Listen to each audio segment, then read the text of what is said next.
कहानी की शुरुआत होती है एक हॉस्पिटल जहां एक छोटी बच्ची जन्म लेती है। लेकिन हैरानी की बात यह होती है कि उसके पैदा होते ही उसके पिता हैरी खुश होने के बजाय परेशान हो जाते हैं। हैरी को बेटी होने से ज्यादा दुख इस बात का होता है कि हॉस्पिटल का खर्चा कौन भरेगा, क्योंकि वह बहुत ही कंजूस और स्वार्थी इंसान होता है। उसकी पत्नी जिनिया भी उससे कुछ कम नहीं होती। दोनों अपनी ही बच्ची को ऐसे नजरअंदाज करते हैं जैसे वह उनके लिए कोई जिम्मेदारी नहीं बल्कि बोझ हो। यहाँ तक कि घर लौटते समय वे उसे गाड़ी के ट्रंक में डाल देते हैं जैसे कोई बेकार सामान रखा हो। ये दोनों इतने लापरवाह और बेईमान होते हैं कि पूरा मोहल्ला उनकी हरकतों से अच्छी तरह वाकिफ होता है। लेकिन उन्हें इस बात का अंदाजा भी नहीं होता कि जिस बच्ची को वे बेकार समझ रहे हैं वही आगे चलकर उनकी जिंदगी बदलने वाली है। घर पहुंचने के बाद भी हैरी और जिनिया अपनी बेटी को गाड़ी में ही भूल जाते हैं और यही से साफ हो जाता है कि मटिल्डा की जिंदगी बाकी बच्चों जैसी बिल्कुल नहीं होने वाली। कुछ समय बाद वे उसका नाम मटिल्डा रखते हैं,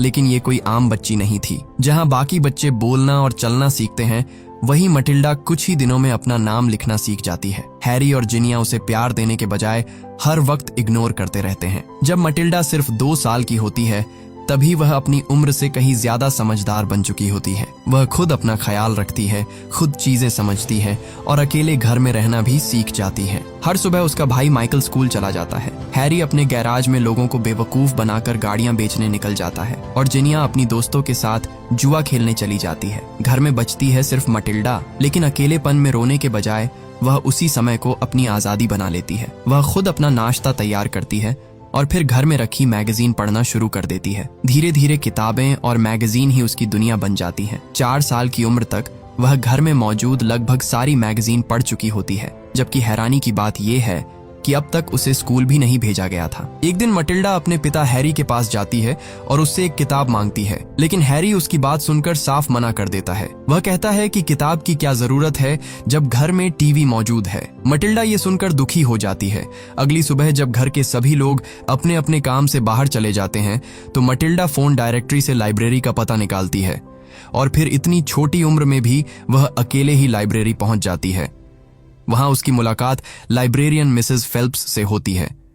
मिसेस फेल्प्स उसे बच्चों वाली किताबें देना चाहती है, लेकिन मटिल्डा बड़े आत्मविश्वास से कहती है कि उसे पता है कि उसे क्या पढ़ना है। इसके बाद जब भी उसकी मां जुआ खेलने जाती, मटिल्डा चुपचाप घर से निकलती और लाइब्रेरी पहुंच जाती। वहां वह घंटों बैठकर किताबें पढ़ती रहती। मिसेस फेल्प्स जल्दी ही नोटिस कर लेती है कि मटिल्डा कोई आम बच्ची नहीं है। इतनी छोटी उम्र में वह जिस तेजी से किताबें खत्म कर रही होती हैं, उसे देखकर वे भी हैरान रह जाती हैं। इसलिए वह मटिल्डा को एक लाइब्रेरी कार्ड दे देती है ताकि उसे रोज रोज लाइब्रेरी आने की जरूरत न पड़े और वह किताबें अपने घर ले जाकर पढ़ सके। मटिल्डा के लिए ये कार्ड किसी खजाने से कम नहीं था। अब वह ढेर सारी किताबें घर लाती और अपनी छोटी सी दुनिया में खो जाती। इसी तरह कई साल गुजर जाते हैं। अब मटिल्डा 6.5 साल की हो चुकी होती है, लेकिन उसके माता पिता को आज भी इस बात की खबर नहीं होती कि उनकी बेटी रोज इतनी किताबें पढ़ती है। एक दिन हैरी अचानक उसके कमरे में आता है। कमरे में इतनी सारी किताबें देखकर वह चौंक जाता है और कहता है, 4 साल की बच्ची इतनी किताबें कैसे पढ़ सकती है? तब मटिल्डा उसे बताती है कि वह 4 साल की नहीं बल्कि 6.5 साल की हो चुकी है और इस उम्र में उसे घर पर नहीं स्कूल में होना चाहिए था। ये सुनकर भी हैरी को अपनी गलती महसूस नहीं होती। वह उल्टा उसकी किताब छीनकर फेंक देता है और उसकी उम्र कंफर्म करने के लिए उसे जिनिया के पास ले जाता है। लेकिन सबसे दुख की बात ये होती है कि उसकी माँ को भी लगता है कि मटिल्डा अभी सिर्फ 4 साल की है। मटिल्डा उनसे स्कूल भेजने की जिद करती है, लेकिन हैरी साफ मना कर देता है। वो अकेली बैठकर रोती है, लेकिन मटिल्डा को अभी नहीं पता था कि उसके अंदर सिर्फ तेज दिमाग ही नहीं बल्कि एक ऐसी ताकत भी छुपी है जो बहुत जल्द बाहर आने वाली थी। कुछ समय बाद हैरी बहुत खुश होकर घर आता है। आज उसने अपने गैराज में कई लोगों को बेवकूफ बनाकर खूब पैसा कमाया होता है। वह अपने बेटे माइकल को बैठाकर कहता है कि आज का पूरा प्रॉफिट कैलकुलेट करो। फिर वह हर गाड़ी की खरीद और बेचने की कीमत बताने लगता है। माइकल तो ठीक से लिख भी नहीं पाता, लेकिन मटिल्डा वहीं बैठे बैठे दिमाग में पूरी कैलकुलेशन कर देती है। कुछ ही सेकंड में वह टोटल प्रॉफिट बता देती है। सब लोग हैरान रह जाते हैं। जब हैरी खुद हिसाब लगाता है तो पता चलता है कि मटिल्डा का जवाब बिल्कुल सही था, लेकिन तारीफ करने के बजाय हैरी को लगता है कि उसने जरूर कोई चीटिंग की है। वह उसे डांटते हुए धमकी देता है कि अगर उसने उससे ज्यादा चालाक बनने की कोशिश की तो उसे सजा मिलेगी। अगली सुबह वह हैरी और जिनिया के उठने से पहले चुपके से उनके कमरे में जाती है। वह हैरी की हेयर और नायल की बोतल बोतल खाली करती है और उसमें जिनिया का ब्लॉन्ड हेयर डाई भर देती है। फिर वह बोतल को वापस उसी जगह रखकर चुपचाप बाहर निकल आती है। थोड़ी देर बाद हैरी रोज की तरह उठता है और वहीं ऑयल अपने बालों में लगा लेता है। तैयार होते हुए वह माइकल से कहता है कि आज उसे गैराज ले जाएगा क्योंकि एक दिन वही उसका बिजनेस संभालेगा। फिर वह कहता है कि लोग उसकी शक्ल देखकर गाड़ियां खरीदते हैं, इसलिए उसे स्मार्ट दिखना जरूरी है। लेकिन जैसे ही हैरी बाथरूम से बाहर आता है, सबकी आंखें फटी रह जाती हैं। उसके बाल पूरी तरह पीले हो चुके होते हैं। मटिल्डा अपनी हंसी रोकने की कोशिश करती है, जबकि माइकल और जिनिया उसे देखकर हैरान रह जाते हैं। हैरी गुस्से से चीखने लगता है और जल्दबाजी में अपने पीले बालों को कैप से छुपाने की कोशिश करता है। उस दिन हैरी मटिल्डा को भी अपने गैराज ले जाता है। वहां हमें पता चलता है कि पुलिस पहले से ही हैरी पर नजर रख रही है, क्योंकि वह चोरी की गाड़ियों के पार्ट्स भी बेचता है। गैराज में हैरी बड़े गर्व से अपने बेटे को बेईमानी का पूरा लेसन देने लगता है। वह बताता है कि कैसे पुराने और टूटे हुए पार्ट्स को ग्लू से जोड़कर नया बताया जाता है, कैसे डुप्लीकेट सामान को ओरिजिनल बोलकर महंगे दामों में बेचा जाता है और कैसे गाड़ियों के माइलेज मीटर पीछे कर दिए जाते हैं ताकि गाड़ी कम चली हुई लगे। मटिल्डा यह सब सुनकर हैरान रह जाती है। वह साफ कहती है कि यह तो कस्टमर्स के साथ फ्रॉड है। हैरी को मटिल्डा की बात बिल्कुल पसंद नहीं आती, इसलिए वह चुपचाप हैरी की कैप में ग्लू लगा देती है। तभी जिनिया वहां आती है और सबको लंच के लिए बाहर ले जाती है, क्योंकि आज उसने जुए में अच्छा पैसा जीत लिया होता है। रेस्टोरेंट में बैठते ही जिनिया हैरी से कहती है कि कैप उतार दो, लेकिन हैरी जितनी कोशिश करता है कैप उतनी ही ज्यादा उसके सिर से चिपकी रहती है। जिनिया को लगता है कि हैरी नाटक कर रहा है। वह जोर लगाकर कैप खींचती है और हैरी दर्द से चीख उठता है। पूरा रेस्टोरेंट उनकी तरफ देखने लगता है। मटिल्डा चुपचाप बैठी सब देख रही होती है, लेकिन अंदर ही अंदर उसे मजा आ रहा होता है। सिचुएशन इतनी खराब हो जाती है कि जिनिया अनबैलेंस होकर दूसरे लोगों की टेबल पर गिर जाती है। खाना बिखर जाता है और सबके सामने बेइज्जती हो जाती है। घर लौटने के बाद जिनिया बड़ी मुश्किल से कैंची की मदद से हैरी की कैप काट कर निकालती है, लेकिन कैप के कुछ टुकड़े अभी भी उसके सिर से चिपके रह जाते हैं। रात में पूरी फैमिली टीवी देख रही होती है। हैरी माइकल और मटिल्डा से कहता है कि लाइट्स बंद करो। माइकल तुरंत लाइट बंद कर देता है, लेकिन मटिल्डा ऐसा नहीं करती क्योंकि वह अपनी किताब पढ़ रही होती है। हैरी गुस्से में उठता है, पहले लाइट बंद करता है, फिर मटिल्डा की किताब छीनकर फाड़ देता है। वह अंदर से बहुत हर्ट हो जाती है। गुस्से में वह टीवी को घूरने लगती है और तभी अचानक टीवी जोर से फट जाता है। किसी को समझ नहीं आता कि यह कैसे हुआ। कुछ वक्त बाद हैरी के गैराज में एक और अजीब मेहमान आती है। ये होती है एक स्कूल प्रिंसिपल जिसका नाम है ट्रंचबुल। ट्रंचबुल कोई नॉर्मल प्रिंसिपल नहीं थी। वह अपने स्कूल को पढ़ाई से ज्यादा डिसिप्लिन सिखाती थी। उसका कहना था कि उसके स्कूल में कोई भी बदतमीज बच्चा डिसिप्लिन सीख जाता है। हैरी उसके बारे में सुनते ही तुरंत बोला कि मेरी बेटी मटिल्डा को ऐसे ही स्कूल की जरूरत है। फिर वह प्रिंसिपल ट्रंचबुल को डिस्काउंट पर गाड़ी देता है, बदले में बस एक शर्त रखता है, मेरी बेटी मटिल्डा को आपके स्कूल में एडमिशन मिलना चाहिए। जब हैरी घर आकर मटिल्डा को बताता है कि वह स्कूल जाएगी, तो मटिल्डा खुशी से झूम उठती है। वह इतनी एक्साइटेड हो जाती है कि पहली बार अपने पिता को गले लगा लेती है। उसे लगता है कि अब उसकी जिंदगी बदलने वाली है, लेकिन मटिल्डा को अभी उसकी प्रिंसिपल के बारे में नहीं पता था। अगले दिन हैरी उसे स्कूल छोड़ने जाता है। मटिल्डा जैसे ही स्कूल को देखती है, उसकी सारी एक्साइटमेंट धीरे धीरे कम होने लगती है। स्कूल वैसा बिल्कुल नहीं था जैसा उसने किताबों में पढ़ा था। वहां हर तरफ अजीब सा डर महसूस हो रहा था। फिर भी मटिल्डा खुद को समझाती है कि घर में बंद रहने से तो यह जगह बेहतर ही होगी। तभी स्कूल की प्रिंसिपल ट्रंचबुल सामने आती है। उसे देखते ही पूरे स्कूल में सन्नाटा छा जाता है। बच्चे ऐसे डर जाते हैं जैसे उनके सामने कोई टीचर नहीं बल्कि सजा देने वाली मशीन खड़ी हो। उसके हाथ में हमेशा एक छड़ी रहती है और उसकी आंखों में बच्चों के लिए कोई दया नहीं होती। मटिल्डा भी डरकर पीछे हट जाती है। तभी उसकी मुलाकात लैवेंडर और हॉर्टेंसिया से होती है। मटिल्डा उनसे पूछती है कि क्या प्रिंसिपल सच में बच्चों को मारती है। दोनों उसे बताती है कि ट्रंचबुल सिर्फ मारती नहीं बल्कि बच्चों को ऐसी ऐसी सजा देती है जिसे सुनकर ही डर लग जाए। वो बताती है कि कल ही एक लड़के को क्लास में बबल गम खाते हुए पकड़ लिया गया था और ट्रंचबुल ने उसे उठाकर सीधे खिड़की से बाहर फेंक दिया। मटिल्डा ये सुनकर शॉक हो जाती है। फिर वे बताती हैं कि ट्रंचबुल पहले ओलंपिक एथलीट रह चुकी है, इसलिए वह इतनी ताकतवर है कि बच्चों को खिलौने की तरह उठा लेती है। लेकिन उसकी सबसे खतरनाक सजा होती है चौकी। चौकी एक छोटा सा अंधेरा कमरा होता है जिसकी दीवारों और दरवाजे पर नुकीली कीलें लगी होती हैं। जिस बच्चे को वहां बंद किया जाए वह न ठीक से खड़ा हो सकता है न आराम से सांस ले सकता है। चौकी के बारे में सुनकर मटिल्डा के मन में डर और भी बढ़ जाता है। ये सब सुनकर मटिल्डा समझ जाती है कि यह स्कूल एक डरावनी जेल खेल जैसा है। तभी ट्रंचबुल की नजर अमांडा नाम की एक लड़की पर पड़ती है जिसके बाल लंबे होते हैं। वह गुस्से में उसे चेतावनी देती है कि कल से उसका हेयर स्टाइल बदल जाना चाहिए। अमांडा मासूमियत से मना करती है, लेकिन ट्रंचबुल को ना सुनने की आदत नहीं थी। वह उसके बाल पकड़ती है, उसे हवा में गोल गोल घुमाती है और फिर दूर गार्डन की तरफ फेंक देती है। ये नजारा देखकर सभी बच्चे डर जाते हैं। मटिल्डा भी शौक में खड़ी रह जाती है। इसके बाद ट्रंचबुल सभी बच्चों को तुरंत अपनी अपनी क्लासेस में जाने का ऑर्डर देती है। मटिल्डा की मुलाकात अपनी क्लास टीचर मिस हनी से होती है।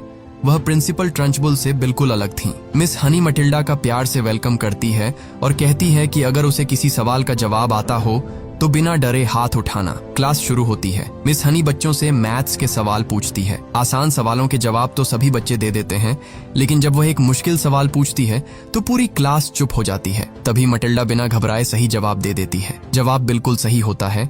मिस हनी हैरानी से पूछती है कि उसे ये सब कैसे आता है। मटिल्डा आराम से बताती है कि उसे मैथ्स और किताबें पढ़ना बहुत पसंद है। मिस हनी तुरंत समझ जाती है कि इसके अंदर कुछ खास है। जिसे सही डायरेक्शन मिल जाए तो यह बहुत आगे जा सकती है।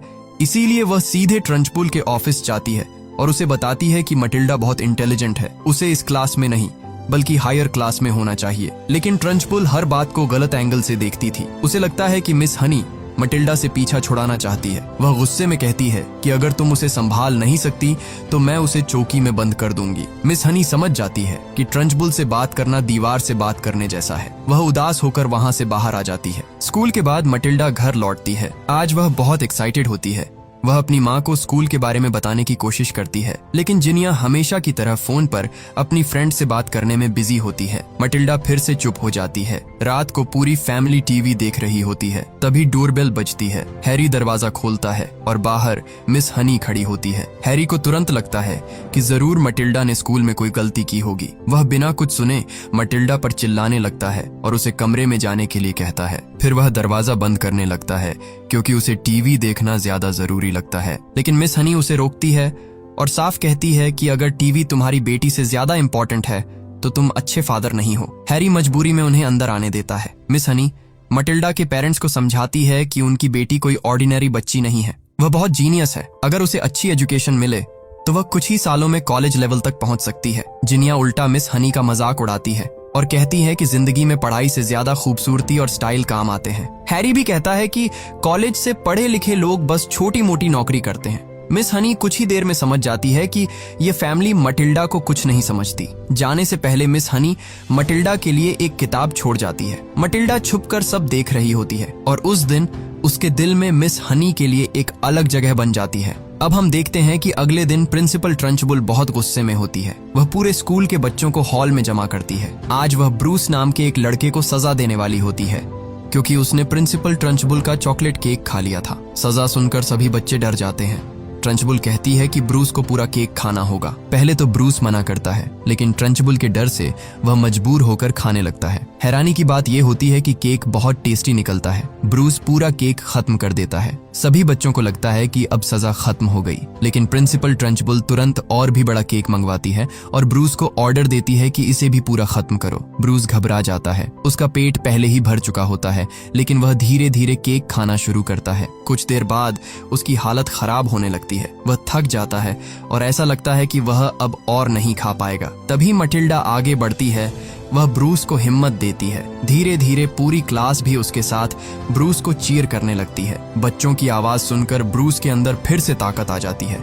आखिरकार ब्रूस पूरा केक खत्म कर देता है। ब्रूस के केक खत्म करते ही पूरा हॉल बच्चों की खुशी से गूंज उठता है, लेकिन ट्रंचबुल यह देखकर बुरी तरह भड़क जाती है। गुस्से में वह सभी बच्चों को 5 घंटे एक्स्ट्रा स्कूल में रोकने की सजा दे देती है। उस रात जब मटिल्डा घर लौटती है तो वह देखती है कि कुछ सीआईडी ऑफिसर्स उसके घर के बाहर खड़े हैं। उसे तुरंत शक होता है कि ये लोग उसके पिता हैरी की बेईमानी की जांच कर रहे हैं। वह अंदर जाकर अपने पेरेंट्स को इस बारे में बताती है, लेकिन हमेशा की तरह कोई उसकी बात को सीरियसली नहीं लेता। अब कहानी कुछ दिन आगे बढ़ती है। हम देखते हैं कि स्कूल ट्रिप के दौरान लेवेंडर को एक छोटी सी छिपकली मिलती है। वह उसे चुपचाप अपने पास रख लेती है। अगले दिन जब ट्रंचबुल स्कूल आती है तो उसका गुस्सा 7वें आसमान पर होता है, क्योंकि जो गाड़ी हैरी ने उसे बेची थी वह खराब निकल चुकी होती है और इसका बदला वह सीधे मटिल्डा से लेती है।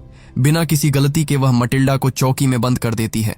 उधर क्लास में मिस हनी अमांडा के बाल ठीक कर रही होती है ताकि ट्रंचबुल फिर से उसे परेशान न करे। लेकिन इसी बीच लैवेंडर चुपके से अपनी छिपकली ट्रंचबुल के पानी वाले जग में डाल देती है। थोड़ी देर बाद ट्रंचबुल क्लास में आती है। वह बच्चों को घूरते हुए कहती है कि सबसे अच्छा स्कूल वही होता है जहां एक भी बच्चा ना हो। तभी मिस हनी को पता चलता है कि मटिल्डा को चौकी में बंद किया गया है। वह तुरंत उसे वहां से बाहर निकालती है और क्लास में वापस ले आती है। इसी दौरान ट्रंचबुल पानी पीने लगती है। जैसे ही वह ग्लास उठाती है, छिपकली उसके अंदर दिखाई देती है। पूरी क्लास हंसने लगती है। पहले ट्रंचबुल को समझ नहीं आता कि बच्चे क्यों हंस रहे हैं, लेकिन जैसे ही उसकी नजर छिपकली पर पड़ती है, वह डर के मारे चीख उठती है। ट्रंचबुल को लगता है कि यह सब मटिल्डा ने किया है। मटिल्डा बार बार कहती है कि इसमें उसका कोई हाथ नहीं, लेकिन ट्रंचबुल उसकी बात सुनने को तैयार नहीं होती।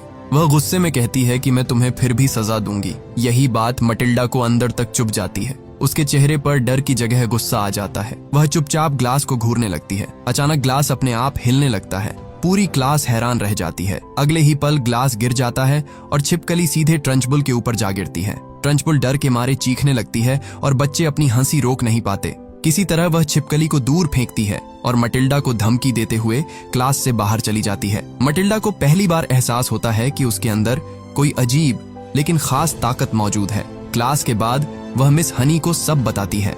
वह कहती है कि ग्लास मैंने ही गिराया था। मिस हनी को यकीन दिलाने के लिए मटिल्डा पूरे फोकस के साथ ग्लास को घूरती है, लेकिन इस बार कुछ भी नहीं होता। मटिल्डा थोड़ी मायूस हो जाती है। मिस हनी मटिल्डा को अपने घर चलने के लिए कहती है। मटिल्डा खुशी खुशी उनके साथ चल देती है। रास्ते में वह मिस हनी से पूछती है, क्या आप सच में बिलीव करती हैं कि मैं चीजों को मूव कर सकती हूँ? मिस हनी प्यार से कहती है कि अगर तुम्हारे अंदर कोई पावर है तो सबसे पहले तुम्हें खुद उस पर बिलीव करना होगा। चलते चलते दोनों ट्रंचबुल के घर के सामने से गुजरती है। मटिल्डा वहाँ लगा हुआ झूला देखकर हैरान हो जाती है। वह पूछती है कि ट्रंचबुल जैसी औरत के घर में बच्चों वाला झूला क्यों लगा है? तब मिस हनी धीरे धीरे अपनी दर्द भरी कहानी बताना शुरू करती है। वह कहती है कि बचपन में यह घर उनका था। एक समय यह जगह खुशियों से भरी हुई थी, लेकिन जब वह सिर्फ 2 साल की थीं, उनकी माँ की मौत हो गई और कुछ समय बाद उनके पिता भी रहस्यमयी तरीके से दुनिया छोड़ गए। इसके बाद ट्रंचबुल ने उनका घर अपने कब्जे में ले लिया। फिर मिस हनी बड़ी हुई, जॉब करने लगी और अलग रहने लगी। मटिल्डा ये सब सुनकर अंदर से टूट जाती है। मिस हनी मटिल्डा से कहती है कि वह उसे ये सब इसलिए बता रही है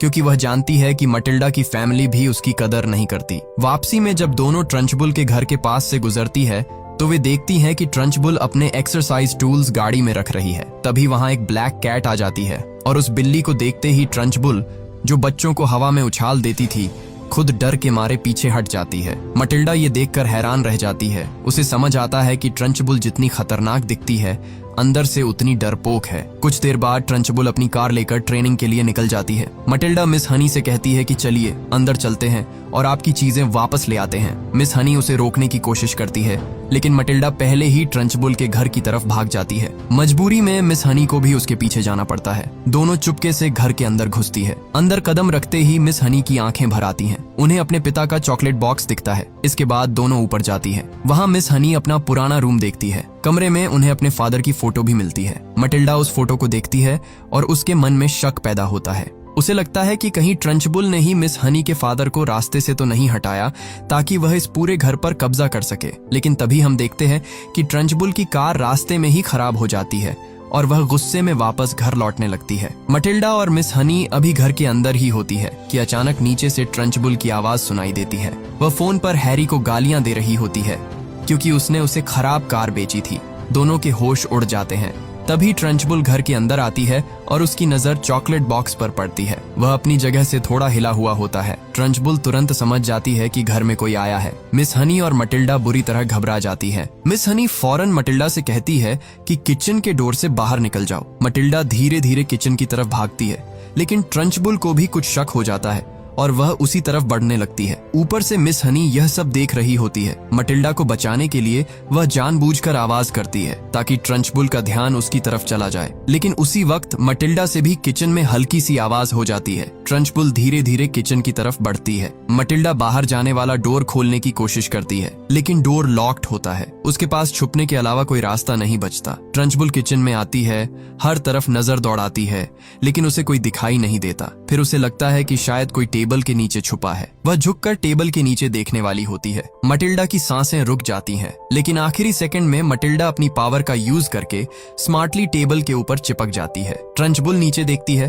पर वहाँ कोई नहीं होता। उसी पल मिस हनी नीचे आकर डोर खोलती और बंद करती है ताकि ट्रंचबुल को लगे कि कोई बाहर भाग गया है। ट्रंचबुल तुरंत दरवाजे की तरफ भागती है। मिस हनी मौका देखकर वापस ऊपर चली जाती है, लेकिन ट्रंचबुल इतनी आसानी से धोखा खाने वाली नहीं थी। उसे ऊपर से मिस हनी के कदमों की आवाज सुनाई देती है और वह गुस्से में उसका पीछा करने लगती है। मिस हनी किसी तरह नीचे आती है, मटिल्डा को साथ लेती है और दोनों बेसमेंट की तरफ भागती है, लेकिन बेसमेंट का डोर भी लॉक्ड होता है। पीछे से ट्रंचबुल पूरी ताकत से उनकी तरफ बढ़ रही होती है। दोनों के पास बचने का बस एक ही रास्ता बचता है। आखिरी सेकंड में वे बेसमेंट की छोटी सी विंडो से बाहर निकल जाती है। ट्रंचबुल गुस्से में बेसमेंट का लॉक तोड़ देती है और अंदर उन्हें ढूंढने लगती है, लेकिन तब तक मटिल्डा और मिस हनी बाहर पेड़ों के पीछे छुप चुकी होती है। ट्रंचबुल गुस्से में घर के अंदर चीजें तोड़ने लगती है। उसका पागलपन देखकर मटिल्डा के मन में गुस्सा भर जाता है। वह कहती है कि ट्रंचबुल जैसी औरत बच्चों की प्रिंसिपल बनने लायक ही नहीं है। फिर मटिल्डा मिस हनी से प्रॉमिस करती है कि वह एक दिन वापस आएगी और उनका घर वापस लेने में मदद करेगी, लेकिन मिस हनी कहती है कि गलती से भी दोबारा ट्रंचबुल के घर मत जाना, वरना वह तुम्हें जिंदा दफना देगी। उस रात जब मटिल्डा घर लौटती है तो उसे एक और अजीब चीज दिखाई देती है। उसकी माँ कुछ पुलिस ऑफिसर्स के साथ बैठी होती है, लेकिन उसे असल में पता ही नहीं होता कि घर में बैठे लोग असल में पुलिस ऑफिसर्स हैं। वह तो उन्हें कोई सामान बेचने वाला समझ रही होती है। तभी हैरी घर आता है। ऑफिसर्स को देखते ही उसको गुस्सा आता है और वह उन्हें भगा देता है। मटिल्डा उसे बताती है कि वे लोग कोई सेल्समैन नहीं बल्कि पुलिस ऑफिसर्स थे, लेकिन हैरी हमेशा की तरह उसकी बात सुनने के बजाय उस पर ही चिल्लाने लगता है। वह मटिल्डा की तरफ गुस्से में बढ़ता है। मटिल्डा भी अब चुप रहने वाली नहीं थी। उसकी नजर दरवाजे पर जाती है। वह पूरे फोकस से उसे देखने लगती है। धीरे धीरे दरवाजा अपने आप हिलने लगता है। जैसे ही हैरी उसके पास आने वाला होता है, दरवाजा जोर से बंद होता है और खुद ब खुद लॉक हो जाता है। इसके बाद मटिल्डा अपनी पावर्स की प्रैक्टिस शुरू कर देती है। वह उन मोमेंट्स को याद करती है जब उसके पेरेंट्स ने उसे इंसल्ट किया था, जब ट्रंचबुल ने बच्चों को डराया था और जब किसी ने उसकी बात नहीं सुनी थी। यही गुस्सा उसकी ताकत बन जाता है। धीरे धीरे वह स्पून, ग्लास, मिल्क और घर की छोटी छोटी चीजों को अपने दिमाग से मूव करना सीख जाती है। एक दिन प्रैक्टिस करते हुए उसकी नजर 2 CID ऑफिसर्स पर पड़ती है। वे बिना सर्च वारंट के हैरी के गैराज में घुसकर फेक कार पार्ट्स की फोटोज और वीडियोस बना रहे होते हैं। मटिल्डा चुपचाप अपनी पावर्स से वह बॉक्स हटा देती है जिसे ऑफिसर्स चेक करना चाहते थे। फिर वह सामने आकर उनसे कहती है कि बिना वारंट के सर्च करना इलीगल है। ऑफिसर्स उसे डराने की कोशिश करते हैं, लेकिन मटिल्डा अब डरने वाली बच्ची नहीं रही थी। वह अपनी पावर्स से उनकी कार को मूव करने लगती है। ऑफिसर्स घबराकर कार की तरफ भागते हैं और इसी कंफ्यूजन का फायदा उठाकर मटिल्डा उनकी टेप चुरा लेती है ताकि हैरी के खिलाफ उनके पास कोई प्रूफ न बचे। लेकिन उस रात मटिल्डा के दिमाग में सिर्फ एक ही बात चल रही होती है। मिस हनी की चीजें ट्रंचबुल के घर में कैद थीं और वह उन्हें वापस लाना चाहती थी। वह अपना बैग उठाती है और चुपके से ट्रंचबुल के घर पहुंच जाती है। बाहर तेज हवा चल रही होती है। मटिल्डा देखती है कि ट्रंचबुल अपने नाइव्स तेज कर रही है। वह सही मौके का इंतजार करती है और चुपचाप ऊपर मिस हनी के पुराने रूम की विंडो तक पहुंच जाती है। फिर वह अपनी पावर्स का इस्तेमाल करती है। मिस हनी की टॉय हवा में उठती है और धीरे धीरे मटिल्डा के पास आ जाती है। इसके बाद वह चॉकलेट बॉक्स भी मूव करती है और उसमें से चॉकलेट्स ले लेती है, लेकिन नीचे उतरते समय उसकी रिबन पेड़ में फंस जाती है। उधर ट्रंचबुल को महसूस होता है कि बाहर कोई मौजूद है। वह तुरंत विंडो से बाहर देखती है। मटिल्डा जमीन पर लेटकर खुद को छुपा लेती है। वह अपनी पावर्स से क्लॉक की नीडल्स हिलाने लगती है। ट्रंचबुल की चेयर अपने आप पीछे खिसक जाती है। घर की lights bar bar on off होने लगती है। सारी विंडोज एक एक करके खुल जाती है। ट्रंचबुल बुरी तरह डर जाती है। उसे समझ नहीं आता कि घर में हो क्या रहा है। फिर मटिल्डा उसकी फोटो उठाकर आग में फेंक देती है और उसकी जगह मिस हनी के फादर की फोटो लगा देती है। अब ट्रंचबुल को लगने लगता है कि मिस हनी के फादर की आत्मा वापस आ गई है और उसे इस घर से निकालना चाहती है। वह डरकर घर से बाहर भागती है और कार में बैठने लगती है, लेकिन तभी उसकी नजर मटिल्डा की रिबन पर पड़ जाती है। वह उसे सूंघती है और तुरंत समझ जाती है कि यह कोई भूत नहीं बल्कि किसी स्टूडेंट की हरकत थी। दूसरी तरफ मटिल्डा अपना काम पूरा करके वहां से निकल चुकी होती है। अगले दिन स्कूल में मटिल्डा मिस हनी को उनकी टॉय और चॉकलेट पीसेस देती है। मिस हनी ये देखकर हैरान रह जाती है। उन्हें यकीन नहीं होता कि मटिल्डा सच में ट्रंचबुल के घर गई थी। मटिल्डा उन्हें शांत करते हुए बताती है